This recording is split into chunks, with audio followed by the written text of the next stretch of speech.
இதில் இந்தியா பாகிஸ்தான் நிம்மதியாகவே இருக்கக்கூடாதுன்றதுக்காக தான் இந்த சுதந்திரம் அடைஞ்ச பொழுது மத ரீதியாக பிரித்து விட்டு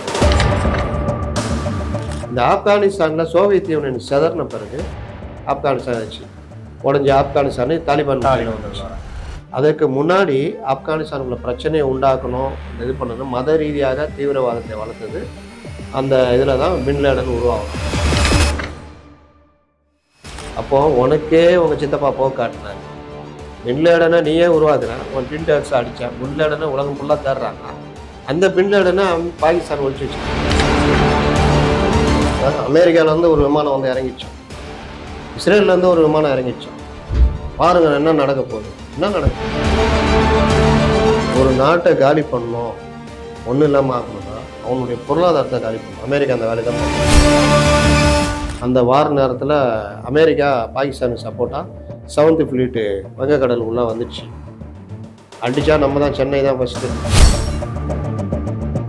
கொஞ்சம் பணம் மாத்திரை கொடுத்தாங்க, மாத்திரை கொடுத்தாங்க, கொண்டு போய் விற்றேன். நல்லா இவ்வளோ பணம் கொடுத்தாங்க, அதை அப்படியே கொடுத்தேன். கொஞ்சம் ஆயுதம் வாங்கி கொடுத்தேன் ஐயா, இதுக்கு போய் உள்ள தூக்கி வச்சிட்டாங்க ஐயா அப்படின்னு.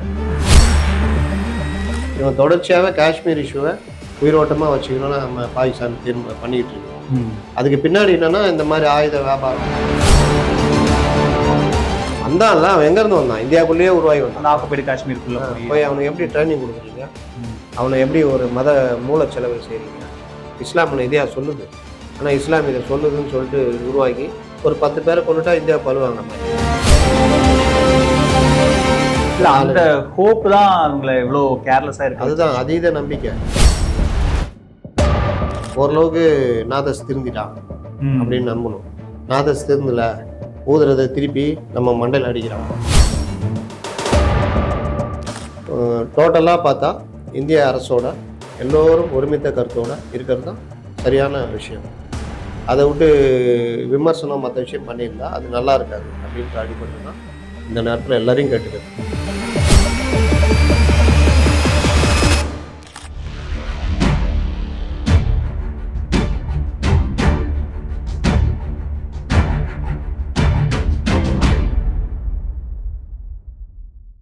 தமிழ் வாக்ஸ் நேயர்களுக்கு வணக்கம். இன்றைய சிறப்பு நேர்காணலில் நம்மோடு மூத்த பத்திரிகையாளர் திரு முத்தலிஃப் அவர்கள் இணைந்திருக்கிறார். சார் வணக்கம். சார் வணக்கம். என்ன சார், இந்தியாவுக்கும் பாகிஸ்தானுக்கும் போர் வந்துடும் போல இருக்கு, போற போக்க பார்த்தா? அதாவது நீங்கள் இந்த வாரு இந்த விஷயங்கள்லாம் பார்த்தீங்கன்னா கண்டவதை எழுதுவோம். அதாவது அமெரிக்காவிலேருந்து ஒரு விமானம் வந்து இறங்கிச்சான், இஸ்ரேல்லேருந்து ஒரு விமானம் இறங்கிச்சான். பாருங்கள் என்ன நடக்க போகுது, என்ன நடக்க போகுது. நம்ம என்ன அமெரிக்காவிலேருந்து வர விமானத்தை வச்சுக்கிட்டு இஸ்ரேலில் வர விமானத்தை வச்சுக்கிட்டு பண்ணுற அளவுக்கு நம்ம என்ன மாலத்தீவா? நம்ம இது இந்த மாதிரி டைமில் அதுவும் இந்த சமூக வலைதள காலம் எனக்கு என்னன்னு பேசுவாங்க. ஒரு நாட்டை காலி பண்ணணும், ஒன்றும் இல்லாமல் ஆக்கணும்னா அவனுடைய பொருளாதாரத்தை காலி பண்ணணும். அமெரிக்கா அந்த வேலையை தான் பண்ணுவோம். இன்னொன்று, அந்த நாட்டை இன்னொரு நாட்டு கூட சண்டை போட வச்சு 2 சைட்லையுமே ஆயுதத்தை விற்றுட்டு அவங்கள வந்து வேறு வகையில் பணம் செலவழிக்க விடாமல் பார்த்துக்குவோம். அமெரிக்கா பிரிட்டனுக்கு தான் வேலை, பொருளாதார தடை மாதிரி. நீங்கள் பார்த்தீங்கன்னா அந்த வெளியுறவுத்துறை அமைச்சர் யாரோ ஒருத்தர் பேட்டி கொடுத்துருக்காங்க. நாங்கள் வந்து இவங்க தான் வந்து தீவிரவாதிகளை அமெரிக்காக்காக தான் 30 வருஷம் இந்த வேலையை பிரிட்டனுக்காக தான் பண்ணணும் அப்படின்னு ஒத்துக்கிறார். அப்போ தெரியுதா இந்த இந்த ஏகாதிபத்திய நாடுகள்னு சொல்கிறோம்ல, இவங்க வேலையே இதுதான். இந்த பிராந்தியங்களில் யாரும் நிம்மதியாக இருக்கக்கூடாது, சண்டை போடணும். அதாவது நான் வந்து ஒரு 50 துப்பாக்கி ஒரு 100 கத்தி தயார் பண்ணி வச்சுருக்கேன்னா அது விற்றா தானே எனக்கு லாபம். அப்போ விற்கணும்னா சண்டை வரணும். சண்டை வரணும்னா இங்கே கொஞ்சம் மூட்டி அங்கே கொஞ்சம் மூட்டி விட்டு இந்த அப்படி உனக்கு 5 கத்தி, ஒன்று பக்கத்து வீட்டுக்காரன் பார்ப்பான், கௌதமுக்கு 5 கத்தியா, எனக்கு அதை விட கொஞ்சம் பெரிய கத்தியாக ஒரு 10 கத்தி செஞ்சு கொடுங்க, விலை கொஞ்சம் ஆகும், பரவாயில்ல, காசு இல்லை, நான் கடன் தரேன், நீ மூலமாக இது பண்ணிக்கிட்டு அப்படி. அதுக்கப்புறம் உங்களுக்கு 10 டேங்கினா அவன் அதை விட நவீன டேங்கி கேட்பான். இதே மாதிரி தான் இவனுங்க வச்சுக்கிட்டு சண்டை மூட்டி விட்டுக்கிட்டு பெட்ரோலுக்காக சண்டை நடக்கிறது. இப்போ சிரியா, லெபனான், ஈரான், ஈராக்கு இங்கெல்லாம் எல்லாமே பெட்ரோல் இருக்குது. இவங்களில் வந்து சவுதி அரேபியா மட்டும் அடிமை அமெரிக்காவுக்கு. திறந்தே விட்டான், நீ எடுத்துக்கோ, நீ போய்க்கோ, அவனுக்கு தனி ஒரு லேண்டு, அந்த லேண்டில் என்னென்னா பண்ணிக்கலாம். அவங்க ஆலோசனை கூட்டத்தையே சவுதியில் அவன் வந்து என்ன பண்ணுறான், அவனுக்கு ரோடு போட்டு தரேன், பில்டிங் கட்டி தரேன், இதெல்லாம் 80களில் சொல்கிறேன், எல்லாம் பண்ணித்தரேன், எனக்கு பெட்ரோல் எடுத்துக்கிறதுக்கு அவனுக்கு எல்லாதெல்லாம் கொடுக்கணும். அதே மாதிரி கொடுத்து இது பண்ணி போகுது. அப்போ ஈரானும் ஈராக்கும் ஒற்றுமையாக இருந்தால் நம்ம காரியம் சாதிக்க முடியாது. ஈரானுக்கும் ஈராக்கு சண்டை, குவைத் மூலியமாக இது பண்ணால் குவைத்தை வச்சு ஈராக்கை வம்புழுக்கிறது, இந்த மாதிரி வேலையெல்லாம் செஞ்சு உலக நாடுகளில் இது இப்போ இங்கேருந்து அமெரிக்கா அங்கேருந்து இங்கே வர முடியாது. அப்போ வர முடியாதுன்னா அங்கேயே ஒரு பிராந்தியம் வேணும். அப்போ அதுக்கு இஸ்ரேல்னு ஒரு நாடை உருவாக்குறது. அந்த நாடை வச்சு அந்த சைடு ஃபுல்லாகவே இது பண்ணுறது. இங்கே இந்த side China, Korea, north Korea அதெல்லாம் இருக்குன்னா சவுத் கொரியா வச்சுட்டு அதை ஒன்று பண்ணுறது. இந்த மாதிரி எங்கெங்கே இந்த வாய்ப்பு கிடைக்குதோ அதெல்லாம் பண்ணிக்கிட்டு இருக்கிறது. இது சமூக வலைதள காலம். எந்த ஒரு விஷயம்னாலும் பட்டுன்னு வெளியே வந்துடுன்றதுனால இப்போ அந்த அமைச்சர் பேசுனது உண்மையை தான் அறியாமல் ஒத்துக்கிட்டாங்க. இதில் இந்தியா பாகிஸ்தான் நிம்மதியாகவே இருக்கக்கூடாதுன்றதுக்காக தான் இந்த சுதந்திரம் அடைஞ்ச பொழுது மத ரீதியாக பிரித்து விட்டு போனது. மத ரீதியாக பிரிக்கும் பொழுது நீங்கள் சுதந்திரத்துக்கு முன்னாடியே பார்த்தீங்கன்னா ஒன்றுபட்ட வங்கம் இருந்தது. அந்த ஒன்றுபட்ட வங்காளத்தை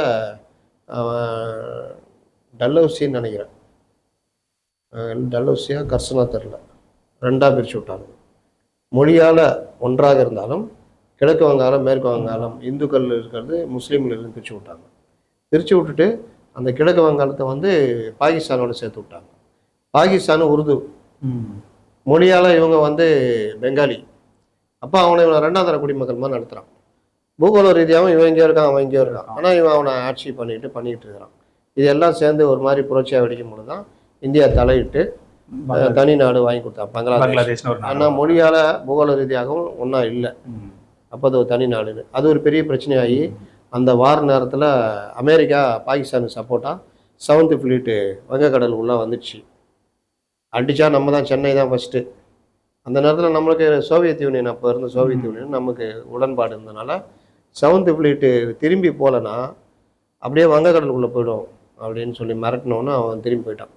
அப்புறம் ஒரு மாதிரி அதுக்கப்புறம் அந்த சர்வதேச பிரச்சனை தீர்க்கிறது அதுக்கு தான் இந்த கச்சத்தீவு இலங்கை கொடுத்தது அந்த மாதிரி இதுன்னு போச்சு. அப்போ அந்த நேரத்தில் எடுத்த துணிச்சலான ஒரு நடவடிக்கை இது. இதில் என்ன பிரச்சனைனா பாகிஸ்தான் அந்த காலத்தில் இருந்த நம்மளோட அந்த பகமை பாராட்டுறதுன்றது தொடர்ச்சியாக இருந்துகிட்டே இருக்குது. நடுவில் 65 உள்ளே பூந்து திடீர்னு சில பகுதியில் பிடிச்சாங்க. அப்போ நம்ம சில பகுதியை பிடிச்சோம். அதெல்லாம் வந்து பெரிய ஒரு சர்ச்சைக்குரிய பகுதியாக ஆக்கிரமிப்பு காஷ்மீர் அதுன்னு வச்சுக்கிட்டு அதுக்கப்புறம் தான் சிம்லா ஒப்பந்தம் போடுறாங்க. ஆமாம், சிம்லா ஒப்பந்தம் போட்டு அதில் கொஞ்சம் ஓரளவு முன்னேற்றம் போகுது. ஆனாலும் இவர்கள் இந்த வேலையை காமிச்சிக்கிட்டே இருக்கிறாங்க. தொடர்ச்சியாக இந்தியாவுக்குள்ள நீ பிரச்சனை பண்ணுற சரி இராணுவ ரீதியாக பண்ணுற அது ஓகே. ஒரு நாடு இன்னொரு நாட்டுக்கு இராணுவ ரீதியான தீவிரவாதம் எங்கேருந்து வருது? இங்கே தான் பிரச்சனையே ஆரம்பிக்குது. இப்போ இஸ்லாம் பேரில் இஸ்லாமே இதை சொல்லவில்லை. ஆனால் இஸ்லாமிய பேரில் இந்த மாதிரி மனிதர்களை மூலச்செலவை செய்து இந்தியாவுக்குள்ளே ரெடி பண்ணி குண்டு வெடிப்பு மற்ற விஷயங்கள் எல்லாம் பண்ணுறதுன்னு ஆரம்பிக்கிறாங்க. இதில் இந்த தீவிரவாத அமைப்பை உருவாக்குறதுல அமெரிக்காவும் பெரிய பங்கு வகிக்கிறாங்க. அதான் இன்னைக்கு போட்டு உடைச்சிட்டாரு. அமெரிக்கா அந்த தீவிரவாதத்தை உருவாக்குறதுல இதே பலனை அமெரிக்காவே அனுபவித்து. ஆப்கானிஸ்தானில் ஒரு கவர்மெண்ட்டு, ஒரு சோசியலிஸ்ட் கவர்மெண்ட்டு சோவியத் யூனியன் உருவாக்குது. அந்த நல்ல கவர்மெண்ட்டு நமக்கும் இந்தியாவுக்கும் பிரச்சனை இல்லை. நமக்கு பக்கத்தில் நாடு சோசியலிச நாடு அப்படின்னுமோ நமக்கும் இல்லை. ஒரு கவர்மெண்ட் போய்கிட்டு இருக்குது. பெண்கள் வாழ்க்கை கல்வி எல்லாமே வேற லெவலில் இருக்கு. இந்த நேரத்தில் இவங்களுக்கு இது பிடிக்காதுல்ல. நீங்கள் இந்த ராம்போ படம் ராக் படம்லாம் பார்த்தீங்கன்னா இவங்க போய் ஆப்கானிஸ்தானில் அடிப்பாங்க, அங்கே இருக்கிற மக்களை மீட்கிறாங்க கம்யூனிஸ்ட். உண்மையிலே அந்த மக்கள் நல்லா இருந்தாங்க. இவனுங்க பண்ண வேலையெல்லாம் அப்படி தலைகீழ காட்டும். வாங்கிட்டு வந்ததெல்லாம் போய் தலைகீழ எடுப்பான். ஃபர்ஸ்ட் பிளட்னு ஒரு படம் வந்துச்சுல்ல, ஃபர்ஸ்ட் பிளட்டுக்கு அப்புறம் ராம்போ வந்துச்சுல்ல, வியட்நாமில் போய் சண்டை போடுவார். வியட்நாமில் ஒரு கம்யூனிஸ்ட் கவர்மெண்ட் வந்தப்போ அதை ஒழிக்கிறதுக்கு அமெரிக்கா படை இறக்கி 65 to 76 வரைக்கும் பல ஆண்டுகள் அவனுடைய நம்பர் 1 ஆயுதத்தெல்லாம் இறக்கி பண்ணான். 5 லட்சம் வீரர்கள் மன ரீதியாக உடல் ரீதியாக பாதிக்கப்பட்டு பலர் உயிரிழந்ததெல்லாம் நடந்தது. சோவியத் யூனியன் இவங்களுக்கு சப்போர்ட்டு. இவன் டைரெக்டாக இறங்கி பண்ணுறான். ஒன்றுமே பண்ண முடியல. வியட்நாம விடுதலை ஆச்சு. இது மாதிரி வேலையை ஆப்கானிஸ்தான் பண்ணாங்க. இந்த வியட்நாமில் நடந்த சண்டையில் தோல்வி அடைஞ்சு வந்தாங்கல்ல. ஆனால் சினிமாவில் வியட்நாமில் போய் தன்னந்தனியாக ராம்போ அடிப்பார். இப்படி எடுத்து திருப்திப்பட்டுக்குவாங்க. அதே மாதிரி ஆப்கானிஸ்தானில் 2வது போய் திருப்திப்பட்டுக்குவாங்க. இந்த ஆப்கானிஸ்தானில் சோவியத் யூனியன் செதறின பிறகு ஆப்கானிஸ்தான் ஆச்சு. உடஞ்ச ஆப்கானிஸ்தானு தாலிபான் வந்துச்சு. அதற்கு முன்னாடி ஆப்கானிஸ்தானுக்குள்ள பிரச்சனையை உண்டாக்கணும், அந்த இது பண்ணணும், மத ரீதியாக தீவிரவாதத்தை வளர்த்தது அந்த இதில் தான் பின்லேடன் உருவாகிறான். பின்லேடனை வச்சு ஆயுதங்களை கொடுத்து உள்ளே வச்சு இந்த டோரா கொகைகள் இந்த மாதிரி சொல்லுவாங்க, அதிலெல்லாம் ஆயுதங்கள் பதிக்கிடலாம். ஒரு கட்டத்தில் இவன் பின்லேடனு அமெரிக்காவுக்கு எதிராக மாறி போய் ட்வின் டவர்ஸ் அடித்து இது பண்ணுறானுங்க. இன்னும் 2-3 இடத்துல தாக்குதல் நடந்தது. அதுக்கப்புறம் தான் பின்லேடனை தாக்கணும் பிடிக்கணும்னு சொல்லிட்டு ஆப்கானிஸ்தான் மேலே படையெடுத்து அந்த டோரா மலையெல்லாம் அடித்து காலி பண்ணுவாங்க. காலி பண்ணி லாஸ்ட்டில் அவன் பிடிக்க முடியாமல் எங்கே போனான்னு தெரியாமல் இருந்த கண்டிஷனில் அவனுக்கு இவருடைய சித்தப்பாவை பாகிஸ்தானுக்கு கூப்பிட்டு அடைக்கலம் கொடுத்து வச்சு அதுக்கப்புறம் அது தெரிஞ்சு பாகிஸ்தானுக்கே சொல்லாமல் 2 சாப்பரில் போய் உள்ள இறங்குவாங்க. நீங்கள் அது அந்த நேஷனல் சாப் சேனலில் டாக்குமெண்ட்ரியில எல்லாத்தையும் கிளியரா சொல்றேன். 2 சாப்பரில் ஒரு சாப்பர் கண்டமாயிடும் விழுந்துரும். 2வது சாப்பரில் இறங்கி அடித்து பிடிச்சி தூக்கி வந்துடுவாங்க. அப்புறம் இது பின்லேடனை பிடிப்பாங்க. அப்போ உனக்கே உங்கள் சித்தப்பா போக காட்டினாரு. பின்லேடனை நீயே உருவாக்குற உன் டின்டர்ஸ் அடித்தேன். பின்லேடனை உலகம் ஃபுல்லாக தேடுறாங்க. அந்த பின்லேடனை பாகிஸ்தான் ஒழிச்சு வச்சுட்டு இருக்கு. அப்புறம் உள்ள பூந்து கண்டுபிடிச்சி அடிக்கிறீங்க. அது ஒரு கடுப்பு இவங்களுக்கு. மசூத் அசார் அவனை நம்ம பிடிக்கிறோம். ரொம்ப சாதாரணமாக மாட்டுறான். இந்த வீரப்பன் ஒரு தடவை மாட்டி போலீஸ் ஸ்டேஷனில் இப்படி ஒரு ஃபோட்டோ இருக்கும். வீரப்பன் பார்த்தீங்கன்னா சாதாரணமாக மாட்டி விட்டுருவாங்க. அதே மாதிரி பிரபாகரனை இங்கே பாண்டி பஜாரில் பிடிச்சி சாதாரணமாக வச்சு அந்த மாதிரி இவன் சாதாரணமாக மாட்டிட்டான். பிடிச்சி திகார் சாரியில் இருக்கிறான். அந்த டைமில் தான் அந்த விமானத்தை கடத்தி கந்தகாரில் வச்சு 257 வச்சு இவனை பணைய கைதியாக இவனை வந்து விட்டுறாங்க. அவன் போய் பாகிஸ்தானில் அவனுக்கு பெரிய வரவேற்பு பெரிய இது கொடுத்து ஒரு அமைப்பு ஆரம்பிக்கிறான். ஜெய்ஷே முகமதுன்னு ஒரு அமைப்பு ஆரம்பிக்கிறான். அந்த அமைப்பை ஆரம்பித்து பல தொல்லைகள் நமக்கு. அதில் ஒன்று முக்கியமானது பார்லிமெண்ட் அட்டாக். இந்த இதெல்லாம் முடிஞ்ச உடனே நம்ம இவனுக்கு எதிராக உலக நாடுகளில் கொண்டு போகிறோம். பாகிஸ்தான் இவனுக்கு சப்போர்ட் பண்ணுறான். நாங்கள் ஒன்றும் பண்ணல, நாங்கள் தேடித்தான் இருக்கிறோன்றான். இந்த வேலையெல்லாம் பண்ணிட்டு உள்ளுக்குள்ளே அடைக்கலம் கொடுத்து எல்லாம் பண்ணுறான். பாகிஸ்தானுக்கு ஆதரவாக பாகிஸ்தானை ஒரு தீவிரவாத நாடாக அறிவிக்கணும், தீவிரவாதிகளுக்கு துணை போகிறாங்கன்னு சொல்கிறப்போ சைனா போன்ற நாடுகள் இந்தியாவுக்கு எதிராகனால ஐநாவில் வீடோ பவரை பயன்படுத்தி பாகிஸ்தானுக்கு ஆதரவாக பண்ணுறாங்க. இது இப்படியே பண்ணும்போது இவன் நம்மளை மட்டுமா பண்ணுவான். யுஎன் அடிக்கிறான். சைனாவெல்லாம் இது பண்ணும்பொழுது அப்புறம் சர்வதேச தீவிரவாதியாக மசூத் அசாரை அறிவிக்கிறாங்க. இன்னை வரைக்கும் மசூத் அசாரை பாதுகாத்துட்டு இருக்காங்க. அப்போ பாகிஸ்தானில் தான் இருக்கான். இதே நோய் அந்த நோய் கைது பண்ணோம், வீட்டு சிறையில் வச்சோம், அதுன்னு கதை விட்டுருக்குறாங்க. இந்த அமைப்பு இல்லாமல் லஷ்கர்-இ தொய்பா, அப்புறம் இன்னொரு அமைப்பு இஸ்புல் முஜாஹிதீன், இந்த அமைப்புகள்லாம் அங்கே இருக்குது. இது இல்லாமல் ISIS-ஓட தொடர்புள்ள இது லஷ்கர்-இ தொய்பானா ISIS தொடர்பு. அதில் ஒன்று தான் இந்த TRF. லஷ்கர்-இ தொய்பாவில் ஒரு கிளை அமைப்பு தான் TRF. TRF என்ன பண்ணுது? பாகிஸ்தான் வந்து காஷ்மீருக்குள்ள ஊடுருவி இங்கே இருக்கிற மக்களை மூளை செலவு செஞ்சு இங்கே இருக்க இப்போ இதில் 2 பேரில் ஒரு 2 பேர் இங்கே இருக்கிறவனுங்க இங்கேருந்து காஷ்மீர்லேருந்து அங்கே போய் ட்ரைனிங் எடுத்துட்டு மறுபடியும் இங்கே வந்து அடிச்சோம். சிவிலியன் POK-ல போய் ட்ரைனிங் எடுத்துட்டு உள்ள வரான். அப்போ இந்த மாதிரி ஒவ்வொரு விஷயத்துலையும் இவங்க உள்ளுக்குள்ளே வந்து இந்த மக்களோட கலந்து இருந்து இந்த வேலையெல்லாம் பண்ணுறாங்க. இப்போ நான் ஒரு விஷயம் சொல்கிறேன். இன்னும் இப்போ இங்கெல்லாம் பண்ணுறாங்கல்ல விளாட் PML ஆக்டை வச்சு இப்படி பண்ணுறாங்க, PML ஆக்டை வச்சு அது பண்ணுறாங்கன்னு. இந்த PML ஆக்ட் கொண்டு வந்தது இதுக்கு தான். எதுக்குன்னா ஒரு நாட்டோட நாடு இன்னொரு நாடு பொருளாதார ரீதியாக இது பண்ணுறது, அதுக்கு தீவிரவாத குற்றங்களை கண்காணிக்க.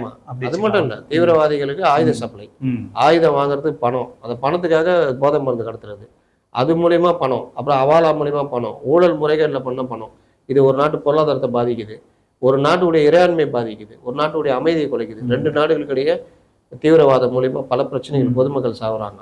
அப்போ இதெல்லாம் தடுக்கணும் அப்படின்னா மணி லாண்ட்ரி, அதாவது ஒரு ஏதோ ஒரு வகையில் பணம் ஜென்ரேட் ஆகி வர்றத கண்டுபிடிச்சி அது ஒரு கடுமையான குற்றமாக உலக நாடுகள் பார்த்து 2002 இந்த ஆக்ட் கொண்டு வராங்க. இந்தியாவில் PML ஆக்ட், ஒவ்வொரு நாட்டில் ஒவ்வொரு பேர். அப்போ PML ஆக்டுக்கு அவ்வளோ பவர் இருக்குது. ஏன்னா இதில் மாற்றம் எளிதில் தப்பிச்சு ஒரு ஜாமீன் கேஸ், ஒரு அறுப்பு கேஸில் வர்ற மாதிரி, ஐயா என்ன பண்ண லைட்டாக அர்த்தம் ஐயா இப்படி நீட்னா பட்டுச்சு ஐயா, கொஞ்சம் பணம் மாத்திரை கொடுத்தாங்க, இவ்வளோ மாத்திரை கொடுத்தாங்க, கொண்டு போய் விற்றேன், நல்லா இவ்வளோ பணம் கொடுத்தாங்க, அதை அப்படியே கொடுத்தேன், கொஞ்சம் ஆயுதம் வாங்கி கொடுத்தேன் ஐயா, இதுக்கு போய் உள்ள தூக்கி வச்சிட்டாங்க ஐயா அப்படின்னா எவ்வளோ பெரிய குற்றம் அது நாட்டுக்கு. இது அதனால வந்து அதை ரொம்ப கடுமையாக ஜாமீன் கொடுக்கக்கூடாது அப்படிலாம் பார்த்து இந்த விஷயத்த பண்ணுறாங்க. அப்போ இந்த விவகாரத்தில் வந்து இந்த PML ஆக்ட் எல்லாத்துக்குமே இதாகும், ஊழல் பண்ணாலும் வரும். அப்போ இங்கே வருது, இங்கே ரொம்ப சாதாரணமாக கையாளணும், இது ஒன்றுமே இல்லை அப்படின்னு கொண்டு போக பார்க்குறாங்க. அப்படி இல்லைன்னு சொல்லிட்டு உச்சநீதிமன்றமே தீர்ப்பு கொடுத்துருக்கு. இந்த PML ஆக்ட் இந்த மாதிரி பண விஷயங்கள், நாட்டை பாதிக்கிற விஷயம், பொருளாதார இது, இதில் நடவடிக்கை எடுக்கணும் அப்படின்னா என்ன பண்ணுறது? அப்போ FATFன்னு ஒரு இது உலக நாடுகள்லாம் சேர்ந்து ஒரு அமைப்பு அது உருவாக்குறாங்க. அது ஃபினான்ஷியல் அட்டாக் டாஸ்க் ஃபோர்ஸ்ன்னு சொல்லிட்டு, அதில் ஆக்ஷன் டாஸ்க் ஃபோர்ஸ். அந்த ஆக்ஷன் டாஸ்க் ஃபோர்ஸ் வந்து என்ன பண்ணுதுன்னா, இந்த மாதிரி பண்ணுற நாடு தீவிரவாதத்தை தூண்டி விட்டு தன் நாட்டில் தீவிரவாதத்தை வளர்க்குறது, மற்ற நாட்டு இறையாண்மையை பாதிக்கிற மாதிரி பண்ணுற நாடுகளுக்கு எச்சரிக்கை, அதுக்கப்புறம் கிரே லிஸ்ட்டுன்னு போட்டுருவாங்க. அப்போ IMF உலக வங்கி எதுக்கிட்டையுமே இவங்க எதுவும் பண்ண முடியாது, பிஸ்னஸ் பண்ண முடியாது, பொருளாதார தடை மாதிரி அதோட கண்டமாயிடும். இந்த மாதிரி பல நாடுகளுக்கு இப்போ கூட சவுத் ஆப்பிரிக்கா ஏதோ போட்டு வச்சுருந்து போயிட்டாங்க. இந்த மாதிரி பல நாடுகள் இருக்குது. அதில் பாகிஸ்தானையும் நம்ம போட வச்சோம். ரொம்ப முயற்சிக்கு பிறகு அவங்க 2018 போட்டோம். அப்புறம் ரொம்ப இதாகி ஒன்றும் இல்லாமல் போய் கெஞ்சி கூத்தாடி அதுக்கு அதை தூக்கணும்னா ஒரு 27 கண்டிஷன் இருக்குது. அதெல்லாம் பண்ணால் தான் தூக்குவாங்க. அதெல்லாம் பண்ணியும் லாஸ்ட்டில் தான் ஆகிட்டு அப்புறம் ஒரு மாதிரி கொண்டு வந்தாங்க. கிரே லிஸ்ட்டை 22 தூக்கி விட்டாங்க.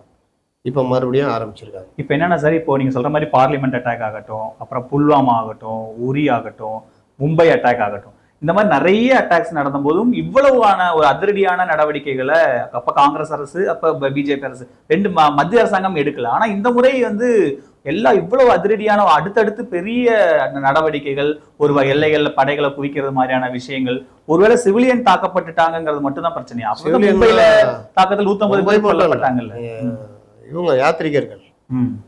அந்த யாத்ரீகர்கள் தாக்கப்பட்டு 13 பேர், அப்புறம் பஞ்சாப்ல தாக்கி 39 பேர் கொல்லப்பட்டாங்க. ஆனா இதுக்கு இவ்வளவு ரியாக்ஷன் இவ்வளோனா, நீங்க உங்களுக்கு இவ்வளவு தூரம் பண்ணி நீங்க ஒன்றும் இல்லாம போய் உங்களுக்கு பொருளாதாரத்தை கிரே லிஸ்ட்ல கொண்டு வந்து பொருளாதாரம் பெரிய சிக்கலாகி அப்புறம் ஹெல்ப் பண்ணி மறுபடியும் கொண்டு வந்து எல்லாம் பண்ணி ஒரு அமைதியான சூழ்நிலை போகும்போது இந்த வேலையை மறுபடியும் ஆரம்பித்தா இவங்க தொடர்ச்சியாகவே காஷ்மீர் இஷ்யூவை உயிரோட்டமாக வச்சுக்கணும்னு நம்ம பாகிஸ்தான் பண்ணிக்கிட்டு இருக்குது. அதுக்கு பின்னாடி என்னென்னா இந்த மாதிரி ஆயுத வியாபாரம், நம்மளும் ஆயுதம் வாங்கணும், அவனும் ஆயுதம் வாங்கணும், பதற்றத்தோடய இருந்தால் தான் ஆயுதத்துக்காக நம்ம செலவு பண்ணுவோம்.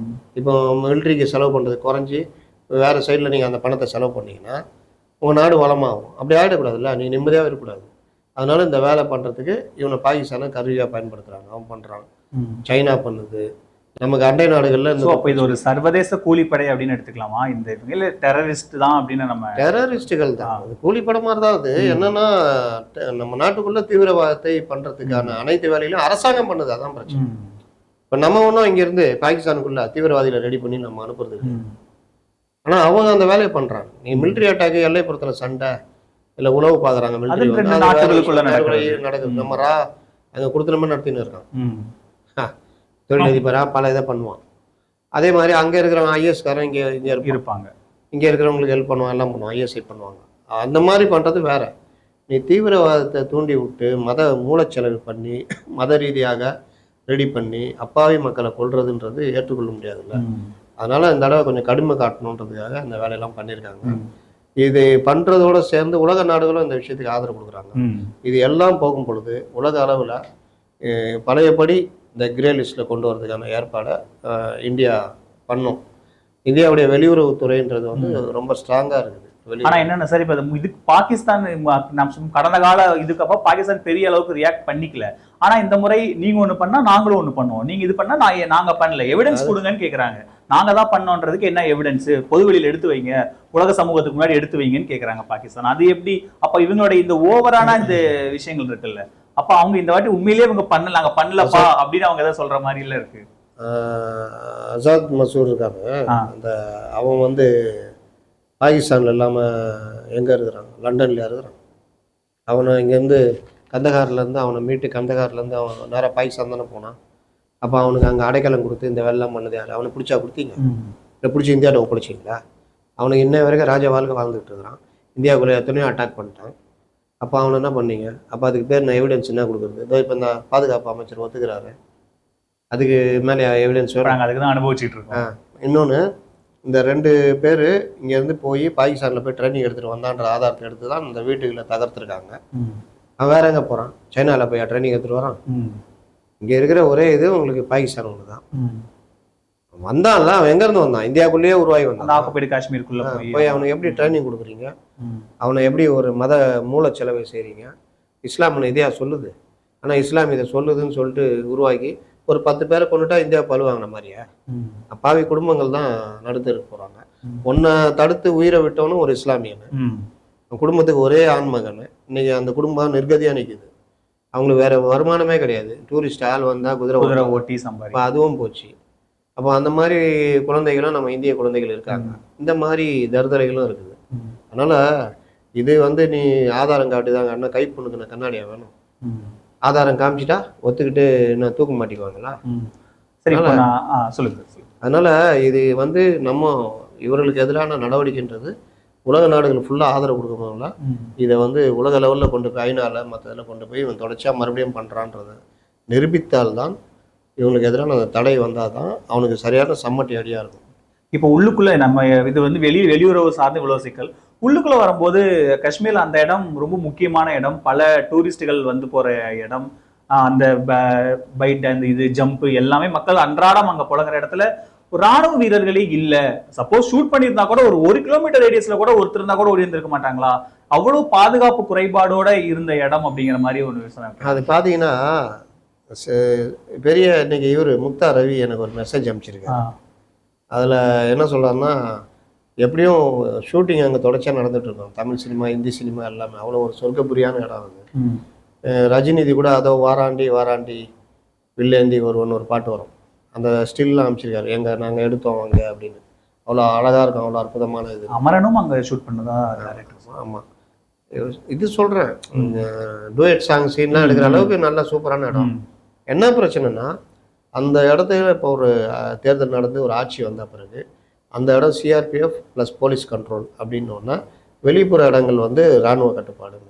அப்போ இவங்க எனக்கு என்னென்னு இராணுவத்தை குறைக்கிறது, எண்ணிக்கையை குறைச்சது, இவங்க ஒரு மாதிரி அசட்டையாக இருந்தது வந்து தயாராகுது. இன்னொன்று 3-4 வருஷமாக ஒருத்தன் காஷ்மீர்லேருந்து போய் பாகிஸ்தானில் தங்கிட்டு ட்ரைனிங் எடுத்துகிட்டு திரும்பி வரான்னா, ஒருத்தன் இங்கே 4 வருஷமாக இல்லை, அப்புறம் ட்ரைனிங் எடுத்துகிட்டு மறுபடியும் ஊருக்குள்ளே வந்திருக்கான்னா, அப்போ இன்டெலிஜென்ஸ் என்ன பண்ணுது? உளவுத்துறையோட தோல்வி தானே. ஆமாம், பக்கா தோல்விங்க. உங்களுக்கு இன்னொன்று பிரதமர் 19ஆம் தேதி போகிறதா இருக்கு. அப்போ அந்த நேரத்தில் இந்த மாதிரி நடந்திருந்தா அப்போ என்ன நீங்கள் இருக்குது? காஷ்மீர் எப்போவுமே சிக்கலான பகுதி, ஒரு நல்ல நிலைமை திரும்பிக்கிட்டு இருக்குது. உலக நாடுகள்லாம் அந்த இடத்த ரைட் ஓகே போகலாம் வரலான்னு எல்லாம் நம்பிக்கையாக இருக்கிற நேரத்தில் நீங்கள் இன்னும் எவ்வளோ பாதுகாப்பாக இருக்கணும். அங்கே இருந்து இந்த கிராமத்துலேருந்து 2 பேர் போய் ட்ரைனிங் எடுத்துகிட்டு வரான், 2 பேர் ஊருக்குள்ளேயே இல்லைன்னா உங்களுக்கு உடனே தெரியுமா வேணாவா? அப்போ தெரியாமையே இத்தனை வருஷம் இருந்து அவன் ட்ரைனிங் எடுத்துகிட்டு மறுபடியும் திடீர்னு ஊருக்குள்ளே வரான்னா, அப்போ என்ன நீங்கள் உங்களோட இன்டெலிஜென்ஸ் இருக்குது? ஜனங்களாக பழகி எவன் எங்கே போகிறான், என்ன பண்ணுறான், என்ன தொழில் பண்ணுறான், இவன் ஒரு மாதிரி திரியிறான், இவன் அங்கே போயிட்டு வர்றான், இவன் பாகிஸ்தானுக்குள்ளே போயிருக்கான், திடீர்னு ஆளை காணும், இந்த மாதிரிலாம் பல உள்ள சிவிலியன்ஸ்குள்ளேயுமே ஸ்பைலாம் வச்சுருப்பாங்க. அங்கே எல்லா மூமெண்ட்டையுமே ராணுவம் கண்காணிச்சுட்டு தான் இருக்கும். ஆமாம். ஸோ அப்படியான விஷயங்கள் இவ்வளவு பாதுகாப்பு, கிட்டத்தட்ட ஒரு 5-6 லட்சம் ராணுவ வீரர்கள் அங்கே குவிக்கப்பட்டிருக்காங்கன்னு மத்திய அரசு வந்து பட்ஜெட்லேயே சொல்றாங்க. இந்த மாதிரி விஷயங்கள்லாம் இருக்கும்போது அப்போ இது அந்த இடம் ரொம்ப முக்கியமான இடம். ஒரு 2500 பேர் அங்க இருந்திருக்காங்க அப்படிங்கிற மாதிரியான தகவல் வரும்போது நீங்க அங்க ஒரு 4 கிலோமீட்டர் ரேடியஸ்ல கூட யாரும் ஒருத்தர் வாக்கி டாக்கியில சொல்லியிருந்தா கூட வந்திருக்க முடியுமே அப்படின்லாம் நிறைய பதிவுகளை நம்ம பார்க்கணும். வந்து சொல்றாங்க, சுட்டவர்களை பிடிக்கிறதுக்கு இல்லை அவங்க சுட்டு கொள்றதுக்கு கூட ராணுவம் வரல, அவங்க சுட்டு தப்பிச்சும் போயிட்டாங்க. அப்போ அந்த மாதிரி விஷயங்கள். அதுக்கப்புறம் தேடுதல் வேட்டையில் ஒருத்தர் கொண்டிருக்காங்க, நம்ம ராணுவ வீரர் செத்துருக்காரு. அப்போ இந்த விஷயங்கள்லாம் வந்து கிட்டத்தட்ட ஒரு இன்டெலிஜென்ஸ் ஃபெயிலியர்னா ஏதோ அன்னைக்கு நடந்துச்சு அப்படின்ற மாதிரிக்காக சொல்ல வரல. நான் முன்னாடி சொன்ன மாதிரி ஊருக்குள்ளேருந்து ஒருத்தன் பாகிஸ்தான் போயிட்டான், அப்போ அவன் இங்கே இருந்தானே எங்கே போனான் அப்படின்ற ஒரு விஷயம் கூட அக்கம் பக்கத்து மூலியமா உள்ளுக்குள்ளே ஊடுருவி ஊரில் இருக்க ஜனத்தில் 2 பேருக்கான போகிறானுங்க, மறுபடியும் 2 வருஷம் பொறுத்து திரும்பி வரானுங்கன்னா அப்போ அவனுக்கு நடவடிக்கை என்ன? இந்த மாதிரி கண்காணிப்பு கூட இல்லைன்றான். அதுல பெரிய ஊர் கிடையாது, சென்னை மாதிரியா இருக்கும். ஒரு நிறைய அந்த பள்ளத்தாக்குகள் அந்த மாதிரி எல்லாம். ஆக்சுவலா காஷ்மீர் பெரிய ஊர் தான், நிறைய பள்ளத்தாக்குகள் நிறைய. இல்ல ஜனத்தொகை சொல்றேன், போனா ஒவ்வொரு கிராமத்துலயும் 1000 பேர் 10,000 பேர் இருந்தாலும் பெரிய விஷயம். அப்ப அதுல யாருன்னா போறாங்க வர்றாங்கன்றது ஈக்குவலா ராணுவமும் அங்க இருக்கு. நீங்க இன்னொன்னு ஸ்பை வச்சிருந்தா இது எப்படி போயிருது, என்ன வந்திருக்குதுன்றது தெரிஞ்சிடும், போயிருக்காங்க வந்திருக்காங்க. அப்ப அந்த மாதிரி எதுவுமே இல்லை அப்படின்றது வந்து கிட்டத்தட்ட இன்டெலிஜென்ஸ் ஃபெயிலியரு. இது ஒரு சர்வதேச பிரச்சனையாக மாறிடுச்சு, உலக நாடு தலைவர்கள்லாம் கண்டிக்கிற மாதிரி ஒரு இது. அதனால வந்து கொஞ்சம் சீரியஸாக பார்க்குறாங்க. போர்லாம் நடக்கிறதுக்கு வாய்ப்பு இல்லை. இப்போ இவங்க தரப்புல சில நடவடிக்கைகள் எடுத்திருக்காங்க, எதிர்கட்சிகளுக்கு கூப்பிட்டு அவங்களுக்கும் சொல்லியிருக்காங்க இந்த மாதிரிலாம் பண்ணியிருக்கோன்னு. நாட்டில் இருக்க எல்லைப்புற மாகாணங்கள் மற்ற தமிழ்நாடு கூட ஒரு 2 எல்லையை கொண்டது, இங்கே இந்த மாதிரி விஷயங்கள் பார்க்குறாங்க, மற்ற இதுவும் எல்லாத்தையும் கண்காணிக்கிறாங்க. அதனால அடுத்தடுத்து இந்த விஷயத்த கொஞ்சம் சீரியஸாக கொண்டு போவாங்க, அது போராலாம் இருக்காது. சார் இப்போ இன்னொரு விஷயம் வந்து ஹோம் மினிஸ்டர் பேசும்போது காஷ்மீர் சுபிக்ஷமாக இருக்குது, தீவிரவாதமே முற்றிலும் நாங்கள் ஒழிச்சிட்டோம், இனிமேல் காஷ்மீரில் எந்த சிக்கலும் இல்லை அப்படின்னு தான் வெளிப்படையாக நிறைய இடங்கள்ல பேசினாரு. முழுக்க இப்போ எனக்கு தேர்தல் முடிஞ்சு இப்போ ஆட்சி இருந்தால் கூட முழுக்க அது மத்திய அரசு கட்டுப்பாட்டில் இருக்கிற இடம் தான். அப்படிங்கும்போது ஹோம் மினிஸ்டர் தான் இதுக்கு பொறுப்பேற்று பதவி விலகணுங்கிற குற்றச்சாட்டுகளும் வருது. எல்லைப்புற மாநிலம் அப்படின்றப்போ நமக்கு பிரச்சனைக்குரிய இதுன்றப்போ ஹோம் மினிஸ்ட்ரி நேரடியாக கண்காணிக்கிற இதில் வந்து அவங்க தான் இன்சார்ஜ். இது வடகிழக்கு மாநிலங்கள் எல்லாமே வந்து ஹோம் மினிஸ்ட்ரினா மிலிட்ரி இருக்கும், மற்றது இருக்கும். இது இல்லாமல் உளவு அமைப்புகள் முழுதுமாகவே உள்ள ஒர்க் பண்ணிட்டு இருப்பாங்க. இது இல்லாமல் அந்த மாநிலத்துக்கான ஒரு ஸ்டேட்டு தேர்ந்தெடுத்தாச்சு. அப்போ அந்த ஸ்டேட்டுடைய இன்டெலிஜென்ஸு, அந்த ஸ்டேட்டுடைய போலீஸு, சிஆர்பிஎஃப் இருக்காங்க, அப்புறம் எல்லை பாதுகாப்பு படை வீரர்கள் இருக்காங்க. இராணுவத்துக்கு ஈக்குவலாக நம்மள்ட்ட எல்லை பாதுகாப்பு படை இருக்குது, அப்போ துணை இராணுவ படை இருக்குது. இதுலெல்லாம் இன்டெலிஜென்ஸ் இருப்பாங்க. இது எல்லாத்தையும் மீறி ஒரு இது மாதிரி பண்ணுறாங்கன்னா அப்போ சுபிச்சமாக இருக்கும்னு நம்ம அசட்டியாக இருந்துட்டோமோ? இல்ல அந்த ஹோப் தான் அவங்களை இவ்வளோ கேர்லெஸ்ஸாக இருக்கு. அதுதான் அதீத நம்பிக்கை. நம்ம எல்லாத்தையும் கரெக்டாக இருக்குது, இப்போ எல்லாமே ஆல் இஸ் வெல் அப்படின்னு ஒரு அசட்டை இருக்குல்ல, அசட்டையாக இருக்காதீங்க அப்படின்னு மறுபடியும் வந்து பண்ணிட்டு போயிருக்காங்க. அதனால் இவங்களும் நம்மளும் பாகிஸ்தான் மேலே என்ன நம்பிக்கை இருந்ததுன்னா, ஓரளவுக்கு நாதஸ் திருந்திட்டான் அப்படின்னு நம்பணும். நாதஸ் திருந்தல, ஊதுறதை திருப்பி நம்ம மண்டையில் அடிக்கிறான், அதனால் இவனை வந்து எப்போவுமே இது பண்ணிட்டு இருக்கணும். சில இது பார்த்தீங்கன்னா சில வீடுகளில் நாய்கள் பார்த்தா சாதாரணமாக இருக்கும், அப்படி கம்முன்னு இருக்கும். நம்ம நாய் தானே சாதாரணமாக இருக்குன்னு தடை பண்ணால் ஒரு கடி கடிச்சு வச்சிடும். அந்த மாதிரி இது ஏதோ சாதாரணமாக இருக்குது எல்லாம் ஆல் இஸ் வெல்னு பார்த்தா கடிச்சு வச்சிச்சு. அப்போ இனிமேல் எப்படி நடக்கணுன்றதை இன்னும் கொஞ்சம் சீரியஸாக நம்மக்கிட்ட சொல்ல மாட்டாங்க, இது வர லெவல் அவங்க அதை டீல் சொல்ல மாட்டாங்க. ஆனால் இந்த ஃபெயிலியரை அவங்க அவங்க டிபார்ட்மெண்ட்டுக்குள்ளே ரொம்ப சிவியராக பார்ப்பாங்க. இது கிட்டத்தட்ட அட்டர் ஃபெயிலியர். அப்போ அந்த அட்டர் ஃபெயிலியரு யார் யார் பொறுப்புன்றது எல்லாத்தையும் பார்ப்பாங்க, எல்லா விஷயத்தையும் பண்ணுவாங்க. இல்லை ஒரு பெரிய இதை தடுத்து வேற ஏதாவது டைவெர்ட் பண்ணி இந்த இது நடந்துருந்தா அப்படி கூட இருக்கும். அதனால எது உண்மைன்றது கொஞ்சம் காலம் பிடிக்கும். ஆனா இப்போ இந்த விவகாரம் தொடர்பா பிரதமர் அவசரமா வந்து கூட பாதிக்கப்பட்ட மக்களை இன்னும் பார்க்கல, பீகார்ல பிரச்சாரத்துக்கு போயிட்டாருங்கிற விமர்சனம்லாம் வைக்கிறாங்க. அங்கேயும் உள்துறை அமைச்சர் அங்கே இருக்கிறாரு, உள்துறை அமைச்சர் தான் மெயின் இருக்கிறாரு. ராணுவ அமைச்சர் போயிட்டாரு, ராணுவ தளபதி போயிட்டாரு, முப்படைகள் தளபதி அரசு தலைவர் போயிட்டாங்க. முப்படைக்கெல்லாம் தளபதி கிடையாது, ராணுவ தளபதி தான் போனது, திரிவேதி. ஆமாம். அப்போ அந்த மாதிரி விஷயங்கள்லாம் போகும்பொழுது எல்லாருமே வந்து கவனம் செலுத்துறாங்க. இவரும் போவார்னு நினைக்கிறேன். அதனால பீகார் எலெக்ஷன் நேரம் வேற, எல்லாம் சேர்ந்து நடக்கும். இன்னொரு விஷயம் என்னன்னா சார், இப்போ இந்த இந்திய அரசுடைய இந்த நடவடிக்கைகள், பாகிஸ்தான் நடவடிக்கைகள், பட் காஷ்மீருங்கிறத நீங்க பாகிஸ்தானை உள்ள சேர்க்காம, பாகிஸ்தான் கிட்ட பேசாம, பாகிஸ்தானை இன்க்ளூட் பண்ணாம நீங்க காஷ்மீர் பிரச்சனையை சால்வ் பண்ணவே முடியாது.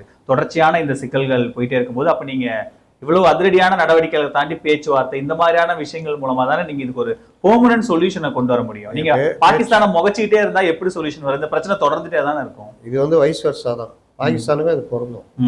ரெண்டு பேரும் இணக்கமா இருந்தாதான். வாஜ்பாய் காலத்துல கொஞ்சம் நடந்தது, பஸ் போக்குவரத்து நடந்தது, பஸ்ஸே நட்டாரு. அது நல்ல இங்க பிளேயர்ஸ்லாம் போய் கிரிக்கெட் விளையாடுறாங்க. நல்ல ஆட்சியாளர்கள் இருக்கணும்.